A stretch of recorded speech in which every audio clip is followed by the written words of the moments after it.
In today's show, a crossover edition of Locked On Blazers, chatting with Locked On Suns host Brendon Keen about the Deandre Ayton Jusuf Nurkic swap. Welcome to Locked On Blazers. Let's get into it. You are Locked On Trailblazers, your daily Portland Trailblazers podcast. Part of the Locked On Podcast Network. Your team every day.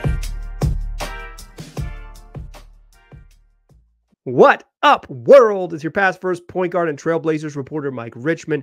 Listen to another episode of Locked On Blazers, part of the Locked On Podcast Network, available wherever you get podcasts and also on YouTube. Thanks for making this show your first listen, coming at you Monday through Friday. Every single weekday, start your days with it.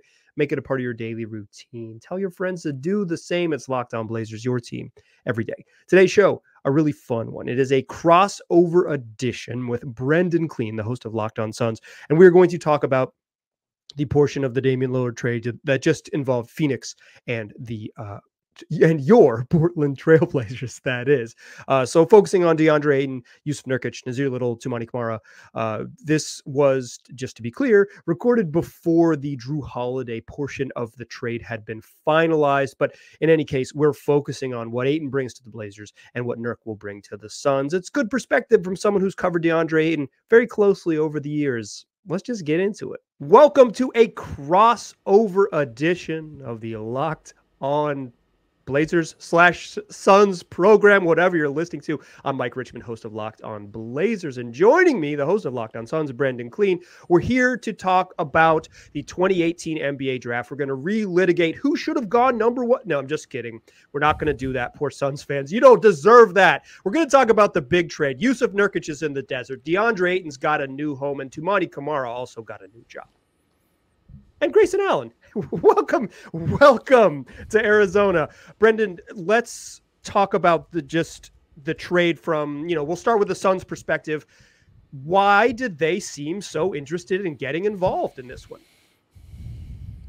Well, from the biggest possible standpoint, they're involved and interested because they wanted to get rid of Deandre Ayton, and there's a variety of reasons for that, and we can get into as many of them as you want, and we can, depress or excite Blazers fans as much as you want me to go in either direction. But I think from the Suns' standpoint, the fact of the matter has been they don't trust him. And their goals as a franchise are to win a championship. It's been that for 3 years. It'll be that for the foreseeable future. And I just think at the end of the day, they did not see him as somebody from a mentality standpoint, from an on-court consistency standpoint, from a locker room standpoint, potentially, depending on who you talk to or how much you want to read into it, that just wasn't going to be him. And so dating back to the trade deadline of the best season in franchise history 2 years ago, there have been very public rumors around trading him. Domantas Sabonis' name came up at one point. The entire saga around giving him an extension, and then the restricted free agency and sign-in trades. And then this summer there was a Mavs offer that was a pile of garbage at the draft, and it hasn't quieted down. Now, why did they get involved in this one? I think is a bigger question, and why I'm excited to talk to you a little bit more about Jusuf Nurkic. But I think that they saw this as their last best opportunity to trade Ayton in a package of role players in a big trade that was going to have a lot of players potentially changing teams. At various points, this was a 5-team incarnation. It became 3, and they still got involved. So I think all of that, they just wanted to jump in on a trade, any trade where they could get smaller salaries, better depth, and all that stuff for Ayton. And then the small last kind of caveat there is the CBA is forcing their hand a little bit. They aren't going to have the same flexibility to trade Deandre Ayton next summer because of the second apron in the new collective bargaining agreement. So unless you want to roll into the season with the expectation you kind of have to do it by the deadline anyway, I do get why they said, hey, this big thing is happening. A lot of players are going to be up for grabs. Can we get 3 of them and send our guy out? And I think that's kind of how this all came together on the Suns side. Is there a cost-cutting element to it, or is it just the turn 1 contract into 3 players? I mean, down the line, it could be a cost-cutting thing, but in this trade, they actually added salary. And so right. That's part of what that second apron kind of situation left them with is next summer, they actually would not be allowed to add any salary. Now they can. So that's a little bit of, I think, why they did it the way that they did it, because in next year you're talking about bringing back equivalent to Ayton or less than and nothing more. So this trade wouldn't have been legal for them or the Bucks next summer. Right. Yeah. Two teams that were motivated to, in some ways. I mean, the Bucks were kind of hemmed in. If they were going to make a move, they had to trade Drew Holiday. Who's good. Might not end up being a Blazer, but a good basketball player. I would say, listening to your show over the last 2 years, and I mean this with respect, I don't think you like Deandre Ayton very much as a basketball player. What frustrates you about him? For my listeners, like what? Because I think they see 18 and 10, 25 years old, the efficiency around the rim, which is something that we could talk about with the other center in this trade. It's like they get excited. What has frustrated you about DA? And let's start there. Let's start bad and get good. Okay. Well, look, I mean, I think the reason I was so specific about saying the goals of the franchise didn't align with maybe what his mentality is as a player is I do think that's a big part of it, right? I think early on in this guy's career, like there's certain ways you could turn your head or, flip the page upside down and look like, is his rookie season his best year offensively? And maybe it was, so that, and then the second year when Monty Williams gets in, he has the suspension, he has a couple ankle injuries, he only plays like 30, 40 games, but also appears to be a pretty high ceiling offensive player. And then once Chris Paul gets into town, Ayton, to his credit, took the back seat, sacrificed. And I just think that never sat right with him. I think that what he was asked to do did not align with how he saw himself as a player. And look, at the end of the day, there is just sometimes that friction that doesn't go away. And maybe there is a version of Deandre Ayton 4 years from now where, the Blazers or some other team that ends up getting him are a championship team, and it works in that situation. But I just don't think it was going to work in this one. As far as why he's a frustrating player in general, it is the biggest roller coaster that I've experienced of anybody that I've watched day to day of, hold on, he can do that? And then and then you won't see it for a month, right? Like he will have, game 3 against the New Orleans Pelicans in 2022 in the first round is what I think is his best offensive game ever. He's busting out spin moves. He's breaking Jonas Valanciunas' ankles from the free throw line, dribbling into the paint and dunking and hook shots galore, mid-range jumpers, all this stuff. We never really ever saw it in any game besides that one.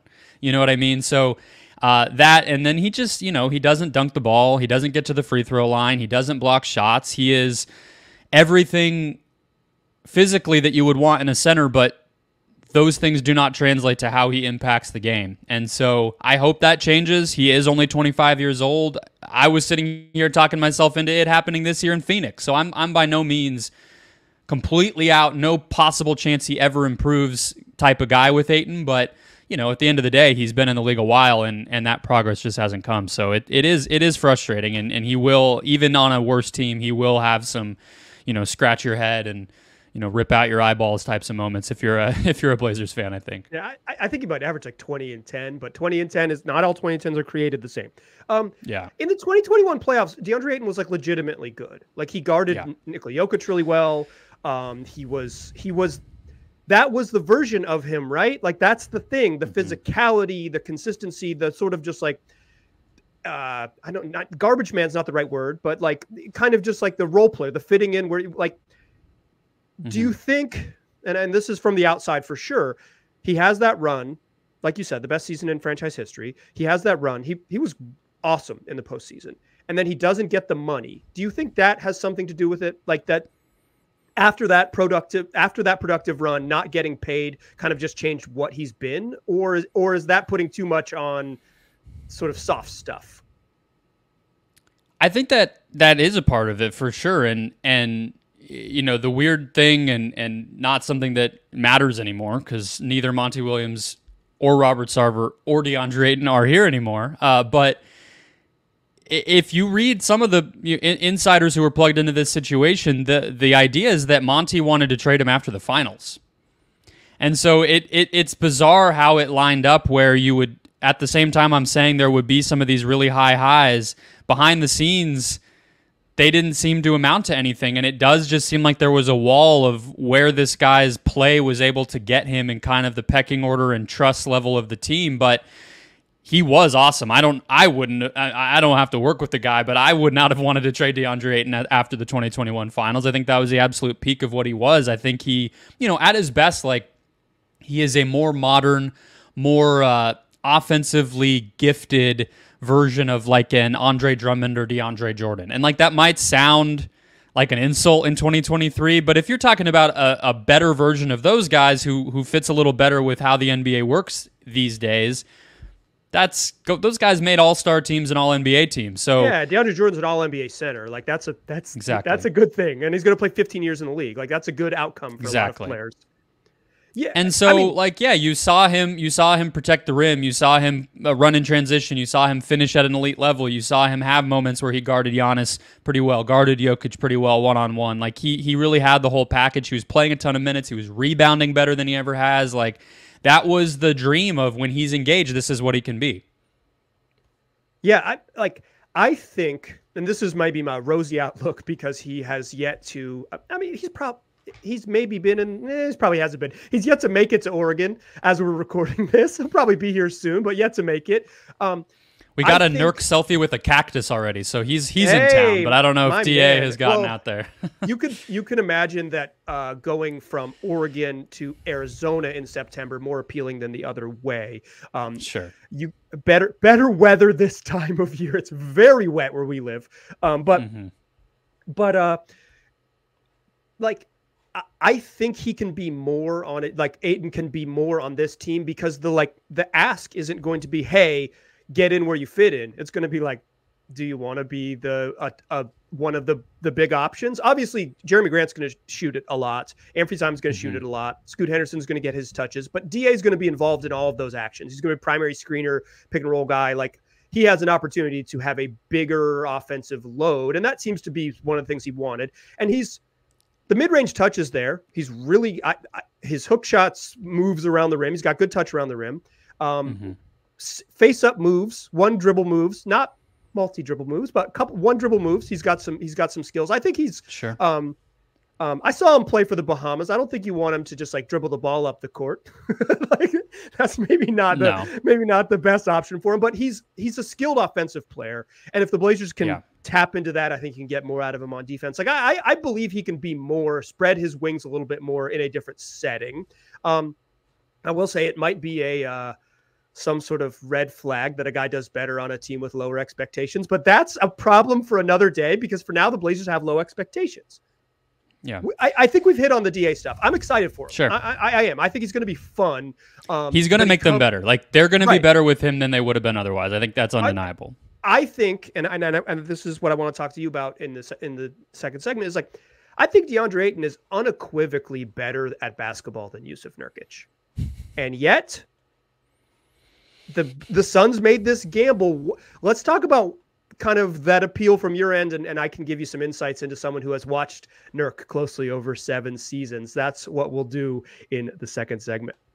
Today's show brought to you by Ibotta. Look, you're going to buy stuff. Why not get cash back along the way? Ibotta gives you cash back on everything you buy. So if you go to the grocery store, you get cash back on things like produce and personal care, pantry goods. So you can just start getting money for things you were already going to purchase anyway. So super simple to use. Just link your loyalty account or upload a receipt after you shop and you'll get cash back. Average Ibotta user earns $100 per year. So that could probably cover a trip to the grocery store. You could use it to treat yourself, upgrade a flight if you're going somewhere, get yourself nice tickets to a sporting event, or maybe take yourself out to a fancy dinner. Other apps are going to give you points, and points don't really amount to much. With Ibotta, you get real cash back that you can cash out straight to your bank account, send it to your PayPal account, get it in gift cards if you so choose, whatever you want. But it's not just groceries. Like I said, it's hundreds of online brands and retailers, places like Lowe's, Macy's, Sephora, Best Buy, wherever you're going to shop. Why not try using Ibotta and get a little cash back? So download the Ibotta app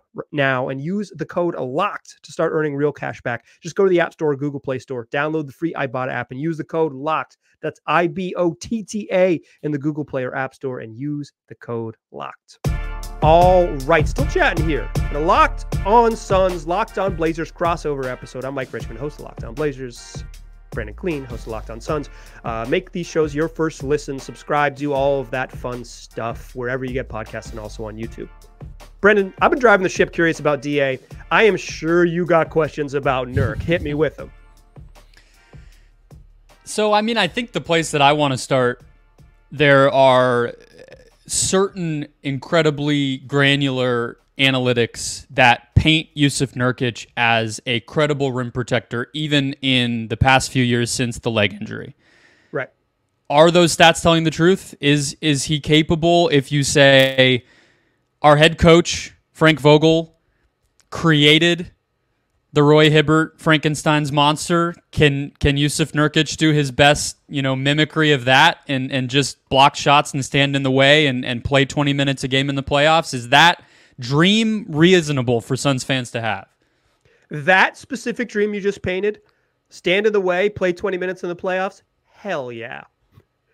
The problem with Nurk is the ask beyond that. His issue has mostly been consistency. It's not that he's incapable or unwilling or all of these things. It's just like sometimes the energy and effort wanes and he doesn't have the physical gifts to make up for a night when he is not playing as sharp as he needs to be. Like you put Nurk in drop, he's big, he knows where to be, he's got good sense. He has really good hands. Like he has really good hands on both sides of the floor. He'll get in passing lanes and deflect passes and block shots without being a leaper and all those things. And on the other end, he has good hands. And I think that's a pretty big upgrade for the Suns, a guy who can pass out of the high post. But there are nights when he's just not engaged. And even in drop coverage, he gets blown by. And because he doesn't have the physical gifts to make up for it, it's like, oh, he doesn't have it all the way. But yeah. Vogel has proven to be pretty good with this type of player. Not just Roy Hibbert way back when, but like finding the last guy to find really good minutes out of Dwight Howard, right? Dwight was kind of unplayable after he was no longer a Laker. And Dwight Howard is like a Hall of Fame basketball player. It's not the same level as Nurk, but a similar type of player at that stage in his career where it was going to be drop coverage, not drop back, crowd the paint, block shots, rebound, and all those things. I think Nurk can be that. I think there is belief that on defense that Jusuf Nurkic is a stylistic upgrade that helps the Suns get better on that end. And I think it might be easier for him to buy into the just do what you need to do type of thing in a way that maybe it wasn't for DA. Like I think that's likely. I worry that he is enough of a downgrade on offense that the frustrations, the Suns are going to be really good on offense because they've got a bunch of really good players. So there's a way to just totally mitigate Nurk's struggles there. But he is worse on offense in a significant way compared to what Ayton was. And that might be a thing that pops up. Yeah, it's going to be fascinating, I think, on the offensive end because at the same time as I think you're right. Like you go to Jusuf Nurkic's, cleaning the glass, has it broken out by all the different spots on the court. How good are they at making shots from there? It's a lot of blue. It's a lot of lower percentile, right? Like he just doesn't put the ball into the basket at a high level from any place on the court. And like that sounds like a really like sick burn about an NBA player, but it's just kind of true. He does other things well. I think the passing, the screening, the rebounding, those are going to be places where he can impact the game that Ayton didn't, I would think, just kind of watching it from afar. But let's on the offensive end, though, I think one thing Suns fans and NBA fans in general have kind of like, is this real? Is this not real? Is the three-point shooting from this past season. Why did he start taking more? Because he always wanted to, and they finally let him. That's it. Even in the last year of the Stotts era, Nurk flirted with shooting threes. The 2020-2021 season. But Terry Stotts was like, you miss a lot of them, and so I don't love that you take them. And it was like, the offense isn't like the Blazers' strength was offense. So like getting a bad shot on offense when you have Damian Lillard, it seems like a mistake, particularly because you're going to be bad on the other end. Like, let's go be the number one offense in the league because we might be the number 25 defense on the league. So in the league on the other side. So like we need to score to win. We can't, having crappy possessions is not a good plan for us. But Chauncey Billups said, Yeah, shoot him, big fella. And Nurk started shooting him. And this past season, for the first time, he started making them. He shot, above the league average, not on a lot of volume, but above the league average. When he has space, it's a long load up. Like, it is not a quick release. It's a long load up if you've watched any of his shots. But it doesn't look like he's forcing them. It doesn't look funky. He's a guy who has that kind of range. He doesn't need to leap because he's a big person. You could space him to the corner and he has comfortable touch there. It's just they never really guarded him. No, teams never committed to the point where they guarded him. So even though it became this, I'm an above average shooter from three, it never became a geometry impacting weapon on offense. And I think with the Suns, that's the next step for him, right? Is that, like, because they're so good and because everyone on their team shoots 19 footers, the greatest 19-footer shooting team ever, but, like, you do need around those guys people to kind of get the heck out of the way. And Nurk has the potential to get the heck out of the way and be exactly that. It's just, will teams respect it? Or will teams say, I'm going to go double Devin Booker because I'm really worried about this dude taking mid-range pull-ups, and if he kicks to Nurk in the corner, we're not worried. I'm curious, do you think he's the primary screener on offense just because he has to be and he's like more of a pick and pop guy? Or is he a spacer? Because sometimes, and you know this better than me, the Suns have said, screw pick and rolls. We can ISO and kick from here because we have Kevin Durant and Devin Booker. It doesn't matter as much. And especially this last year when they got Durant, they, hey, let's just clear out, right? And yeah. I think that's the luxury of having the talent that they have. I think he'll do both. I think that they will probably explore their best players screening for each other quite a bit, and especially with Durant having the ability to dribble and shoot at his size, it would be kind of silly not to. A lot of people liked the chemistry that Beal developed with Porzingis. Maybe some of that can be translated into Nurk, who's not quite as mobile, not quite as much of a threat to create for himself, but is big and can shoot, hopefully, like you were saying. So I think that they'll see what they have and what they like with all the combinations of players.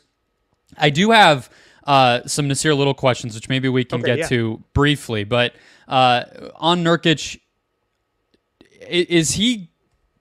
how big of a concern is the injury stuff at this point? Like, is it, it's always this thing, or is it he's just getting up there, so different stuff always seems to happen? Is it they were bad, so they let him rest more than he needed to? I think, where on the scale is he with, like, injury risk, quote unquote? Yeah, some of it was like Nurk was about to play, not this past season, but the season before. He was about to play 70 games entering free agency, but the Blazers, and I think they might end up getting in trouble for this here in the next couple months, but, like, they just made up injuries whole cloth and held him out of the games. Like, they just said, he has plantar fasciitis, which is something that he did deal with early in the season, but he had played through for 65 games. And then they were like, I just flared up. He's got to sit down so we can draft in the top 5 or whatever.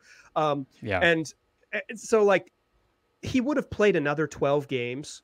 And for Nurk's trouble, he sits the last 12 or 14 at the end of that season, and they gave him a giant contract. Thank you for your services. So it worked out great for him and Clutch Sports, but he has had little nagging things.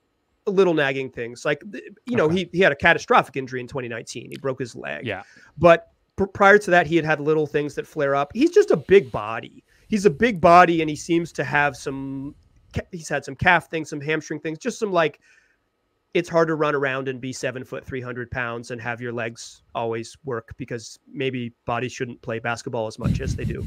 I'm kind of hoping if he can play even a little less than he did in Portland, that could help. I mean, you never really know. Yeah. But one of the things about Nurk is, like, even at his full strength, you're maxing out at about 29, 30 minutes. Like, he's not a 36-minute a night guy. He just doesn't have the stamina because he's gigantic. Like, he's just too big for it. And that's his best skill, is that he's gigantic. Like, I mean that as a compliment. Mm-hmm. Like, that's some of the appeal is that he's just bigger than everyone else. And you go into each game being like, well, they don't have someone who can set a screen like him. They don't have someone who can, if he's engaged, keep him off the boards and that type of thing. Like, he's just so big. So I think the injury stuff is real, but I don't think it is. I think it's a little overblown in recent seasons because the Blazers have punted on the final, 2 weeks to a month of the season on multiple occasions. Yeah, I think Suns fans will be familiar with that, judging from how we had to look at the Beal injury history the past few years as well. But do we want to do Little right now or save it for the next segment? Let's go to the next segment. Let's talk Little. Let's talk Toumani Camara, if you have a single thought. Yeah, and then let's answer the question. Did both of these teams get better? Because I think this is a situation where that might be the case. Join us in that third segment, won't ya? I'm still a pass first point guard. I'm still Mike Richmond, host of Locked On Blazers. Still chatting here with Brendon Keen, host of Locked On Suns, and a crossover edition of Locked On Blazers and Locked On Suns. You have questions about Nassir Little. What do you want to know? Did you watch him the first 4 years of his career and think he would be pretty solid on a great team?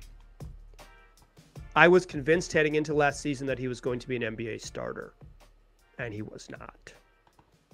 He was not. I'm a Carolina guy. Like, I grew up in Chapel Hill, North Carolina. Yeah. Nassir Little went to UNC.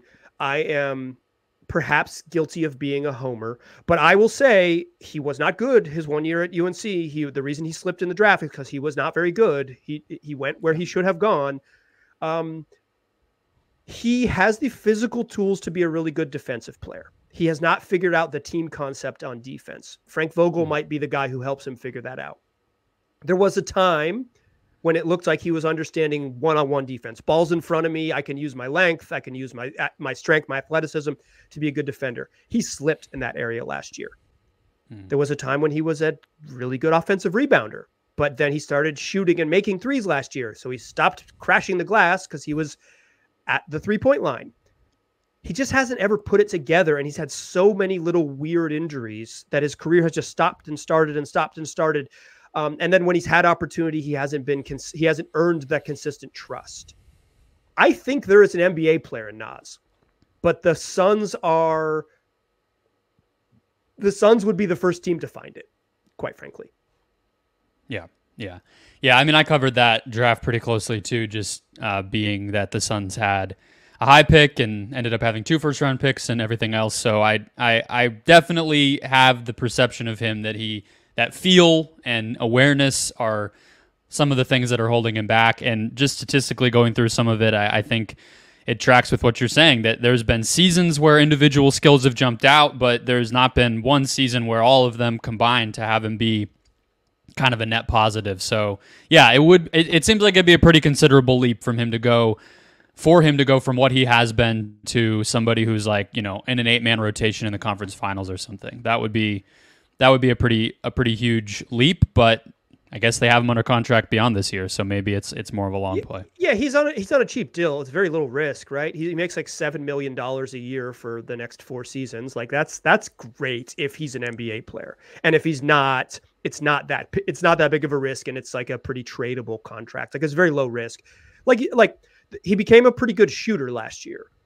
If he can shoot a little bit, and Vogel can unlock his defense, that's a dude who can help you in the regular season. And I think increasingly, like for really good teams like the Suns, right? A team that's going to compete for a championship, you need 12 decent players that can help you win enough regular season games to get you where you need to go, because guys are going to miss time and all those things. And then you need 8 dudes who can play in the playoffs. Yeah. I think Nas has a chance to be easily part of that first mix, the regular season positive contributors that get you there. And then the Suns will say, here's our 8. You may or may not be part of it. Probably not as we stand here today. I guess it'll be Keita Bates Diop, but like, who knows? I think there is, because the way the regular season, the playoffs are so different for like elite teams. I think Nas is a decent risk, or like a decent sort of flyer, because like Grayson Allen, it's like, yeah, we can get good regular season minutes, or enough good regular season minutes to get us where we want to go. Yeah, tracks. The Blazers got a player that, frankly, I did not know about until I saw the trade. Can you tell me what you know, if anything, about Toumani Camara? And shout out to all my Belgian fans listening. Big day for Belgium. Big day for Belgium. Big day for Dayton. Big day for the University of Georgia. Yeah, this guy, I didn't know who he was until all of a sudden, number 52 in June, he gets selected by the team I cover. And I mean, look, I think it was smart of Portland to kind of steal him in this thing, because the Suns clearly, they showed us that they believed in him by giving him one of those, hinky special type of second round picks that are kind of basically an option based on your performance the previous year, but the team has control for 4 seasons. Not super common for unproven second round guys. He is older at 23, and they really built, I wouldn't say it's probably a stretch to say they built their summer league team around him, but they allowed him to have the ball quite a bit in summer league and didn't really block him in any type of way. They put some guards and some bigs, and then he was kind of the facilitator. He got some scoring opportunities. They let him grab and go off of rebounds, and I think he acquitted himself pretty well. He didn't make his threes, but he really impacted the game in summer league, and it's summer league, but I think that considering feel and kind of two-way awareness and versatility and stuff like that is what doesn't always show in summer league. The fact that he did show it for a team that we were evaluating as, can he break into the rotation at some point over that, next 2 or 3 years for a team and be a cheap contract and all that stuff when he was going to be a Sun. I think he was headed in that direction. So I think he very well could end up being an NBA player. I mean, he's one of these guys that kind of cracked a little bit later, blossomed over the course of his college time, and seems to kind of still be on the upswing even though he's older.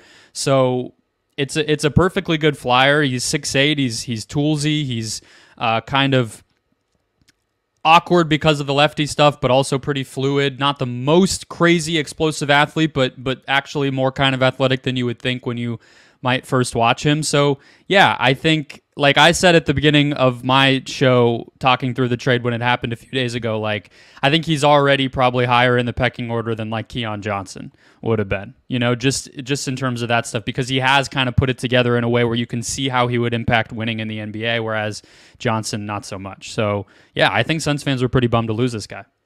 Okay, sold. I'm in. I'm all in. What as much as it can be for the 52nd overall pick, right? Who knows? But right, everything was trending okay, I kind of like it. Yeah. Yeah, if you find an NBA player in the second round, you did a really good job. And if the Blazers traded for a guy in the second round who can play, you did a really good job. I think and you mentioned this, and I think this is a really good point. The Suns basically had to choose a very limited number of people that would join their extremely expensive roster. And if they chose this dude with the 52nd pick and didn't try to send him to the G League or, two-way him, and gave him a real deal, that shows that they thought he deserved to be part of a limited number of options, a limited number of choices there were going to be. So I think that matters. Okay.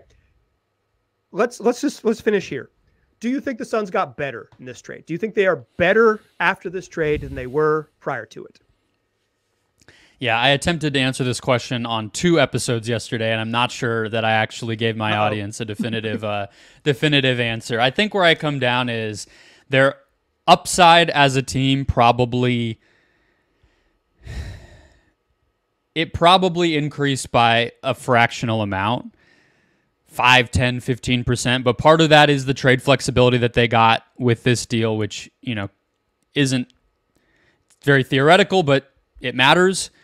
And just being able to get to a few different types of lineups now, allowing some of their reserve big men to get some run in a way that we didn't expect them to, and just reimagine the team a little bit rather than everything was just really hinging on if Deandre Ayton could get it together. Now, less so. So I guess there is kind of that upside of hey, we could be a different thing, and that just brings with it a little bit of a higher ceiling. But I also think just kind of punting on a position is a crazy thing to do if you're trying to win an NBA championship, and they got a lot less confident, I think, about the floor of their center spot with this deal. So it's hard, but I guess I would say their ceiling got a little higher, their floor got a little lower. I don't know where that leaves you as far as better or worse.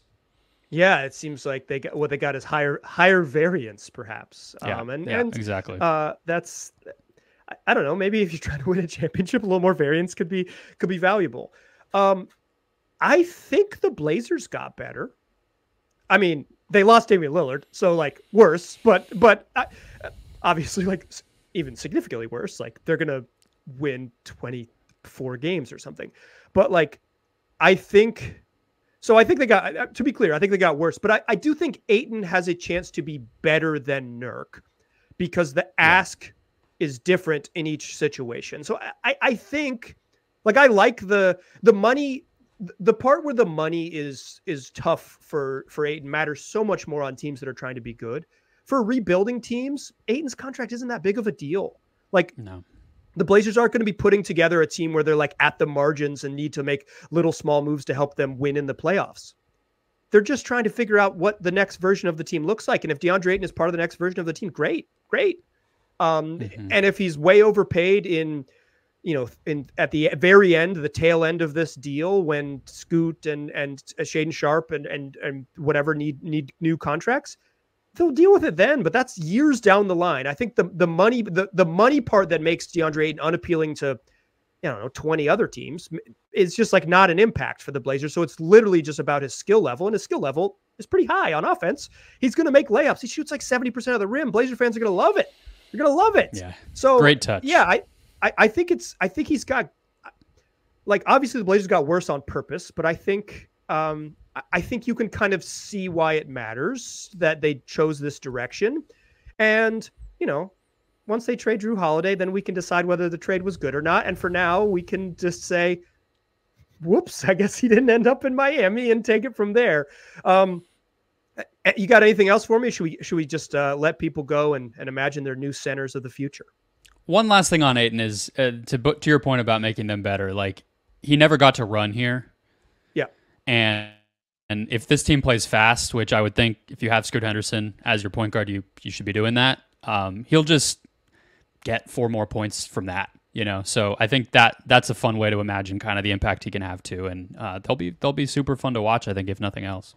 Yeah, that's my big thing about this team this year is, like, they're probably going to be more like enjoyable. They haven't been super enjoyable the last couple seasons. I think the Blazers have a chance to be more enjoyable, and not everyone maybe can enjoy 55 losses, but I will have no problem. I will have no problem finding. They'll be my 8:30 team over the Lakers and Clippers. I'll tell you that. There you go. Real League Pass fans know you got to pick a team in every time slot. So get on it for the late crowd, because the Blazers are going to be the entertaining group. Brendon, this was a whole bunch of fun. I hope both of our listeners got what they were looking for. If you are a listener to Locked On Blazers, check out Locked On Suns, covering Nassir Little, covering your boy Drew Eubanks, the Shack of Troutdale, Jusuf Nurkic in the desert, and a whole bunch of fun. And if you're a Suns listener, come on over to the program, because DA's got a new home. Brendon, appreciate the time. Let's do it again soon. Let's do it. Thanks again to Brendon for joining the show. It was a whole bunch of fun. Tomorrow's show, we're going to focus on the new guys from the Boston Celtics. John Corrales of Locked On Celtics is going to join me. We're going to talk Robert Williams. We're going to talk Malcolm Brogdon.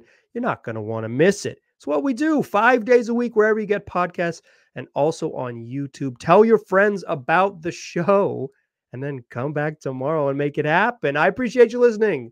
I'll talk to you soon.